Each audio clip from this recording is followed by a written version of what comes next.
Jnanakosha Vedas Atharvana Veda by pact. ॐ गणानान्त्वा गणपतिगं हवामहे कविं कवीनामुपवज्रवत्तमं ज्येष्ठराजं ब्रह्मणान् ब्रह्मणस्पतः शृण्वन्नोतिभिः Atharvana Veda Upanishads, Sandilya Upanishad, Chapter 2. Then the Brahma Rishi, Sandilya, not obtaining the knowledge of Brahma in the four Vedas, approached the Lord Atharvan and asked him, "What is it? Teach me the science of Brahman, by which I shall obtain that which is most excellent." Atharvan replied, "O Sandilya, Brahman is Satya, Vijnana and Ananta, in which all this world is interwoven, warp-wise and woof-wise, from which all originated and into which all are absorbed, and which being known makes everything else known. It is without hands and feet, without eyes and ears, without tongue or without body, and is unreachable and undefinable, from which walk and mind return, being unable to obtain. It is to be cognized by jnana and yoga, from which prajna of old sprang, that which is one and non-dual, that which pervades everything like akasha, which is extremely subtle, without a blemish, actionless, sat only, the essence of the bliss of the consciousness, beneficent, calm and immortal, and which is beyond. That is Brahman. Thou art that. Know that by wisdom. He who is the one, the shining, the giver of the power of Atman, the omniscient, the Lord of all and the inner soul of all beings, who lives in all beings, who is hidden in all beings and the source of all beings, who is reachable only through yoga, and who creates, supports and destroys everything. He is Atman. Know the several worlds in the Atman. Do not grieve, O knower of Atman, thou shalt reach the end of pains. Thus ends the second chapter. Chapter 3. Then Sandilya questioned Atharvan thus: From the Brahman, that is Om, imperishable, actionless, beneficial, Sat, only and supreme, how does illusion, this universe, arise? How does it exist in? How does it exist in it, and how is it absorbed in it? Please solve me this doubt. Atharvan replied, The Supreme Brahman, the truth, is the imperishable and the actionless. Then from the formless Brahman, three forms arose: Nikashla, Shakla, and Shakla Nikashla, that which is Satya, Vijnana, and Ananda, that which is actionless, without any impurity, omnipresent, extremely subtle, having faces in every direction, undefinable and immortal, that is his Nikshkala aspect. Maheshwara, the great Lord, who is black and yellow, rules with avidya, Moola Prakriti or Maya, that is red, white and black, and that is coexistent with him. This is his Sakla, Nishakla aspect.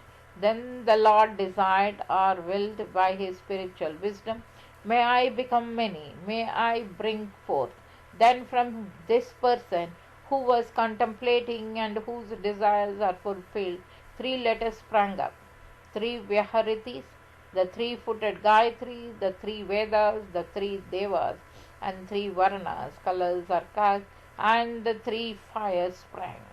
That Supreme Lord, who is endowed with all kinds of wealth, who is all pervading, who is situated in the hearts of all beings, who is the Lord of Maya and whose form is Maya.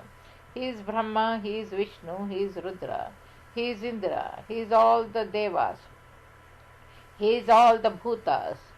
He only is before, he only is behind, he only is on our left, he only is on our right. He only is below, he only is above, he only is the all.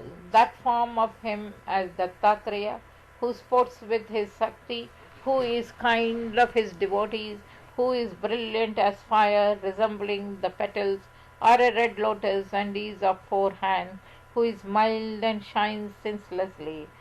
This is his Shakla form. Then Sandilya questioned Atharvana, O Lord, that which is Sat only and the essence of bliss of consciousness, why is he called Parabrahman?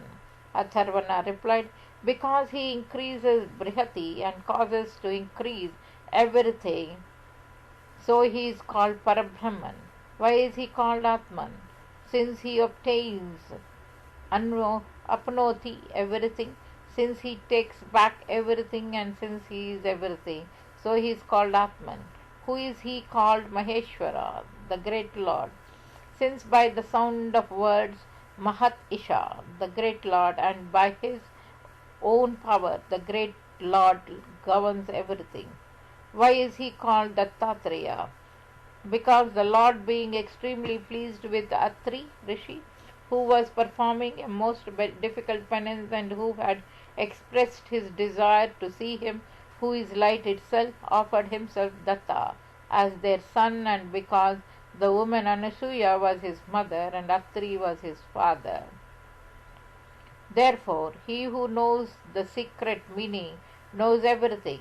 He was always contemplates on the Supreme, that itself becomes a knower of Brahman. Here these slokas occur to memory.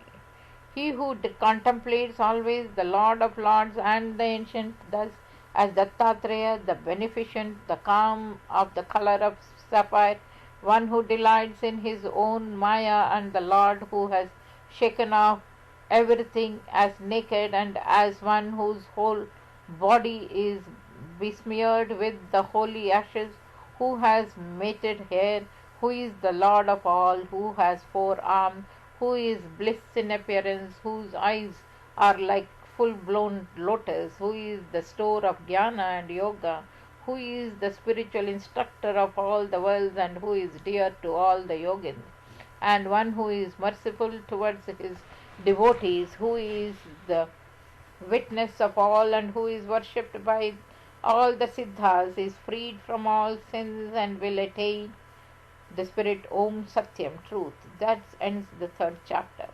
Om, O Devas, may we hear with our ears what is auspicious, may we see with our eyes what is auspicious, O ye worthy of worship. May we enjoy the term of life allotted by the Devas, praising them with our body and limbs study. May the glorious Indra bless us, may the all-knowing Sun bless us, may Garuda, the thunderbolt for evil, bless us, may Brihaspati grant us well-being. Om, let there be peace in me, let there be peace in my environment, let there be peace in the forces that act on me. Here ends the Sandilya Upanishad, included in the Atharvana Veda.